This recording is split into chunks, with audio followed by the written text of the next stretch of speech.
One or two Americans have asked me why it is that the English like tea so much, which never seems to them to be a very good drink.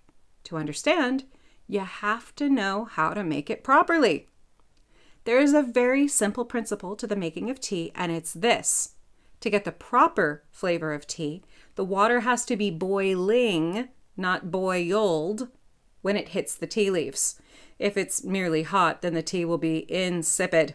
That's why we English have these odd rituals, such as warming the teapot first, so as not to cause the boiling water to cool down too fast as it hits the pot.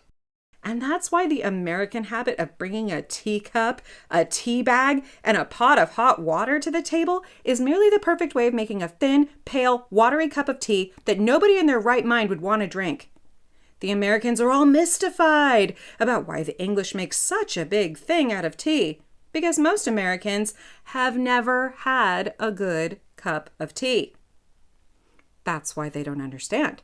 In fact, the truth of the matter is that most English people don't know how to make tea anymore either, and that most people drink cheap instant coffee instead, which is a pity, and gives Americans the impression that the English are just generally clueless about hot stimulants. So, the best advice I can give to an American arriving in England is this. Go to Marks & Spencer and buy a packet of Earl Grey tea. Go back to where you're staying and boil a kettle of water. While it is coming to the boil, open the sealed packet and sniff. Careful.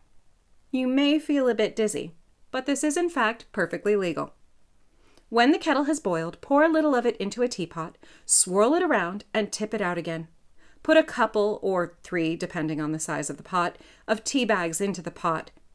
If I was really trying to lead you into the paths of righteousness, I would tell you to use free leaves rather than bags, but let's just take this in easy stages. Bring the kettle back up to the boil, and then pour the boiling water as quickly as you can into the pot. Let it stand for 2 or 3 minutes, and then pour it into a cup. Some people will tell you that you shouldn't have milk with Earl Grey, just a slice of lemon. Screw them, I like it with milk. If you think you will like it with milk, then it's probably best to put some milk into the bottom of the cup before you pour in the tea. This is socially incorrect. The socially correct way of pouring tea is to put the milk in after the tea. Social correctness has traditionally had nothing whatever to do with reason, logic, or physics. In fact, in England, it is considered socially incorrect to know stuff or think about things. It's worth bearing this in mind when visiting. If you pour milk into a cup of hot tea, you will scald the milk. If you think you will prefer it with a slice of lemon, well, add a slice of lemon. Drink it. After a few minutes, you will begin to think that the place you've come to isn't maybe quite so strange and crazy after all.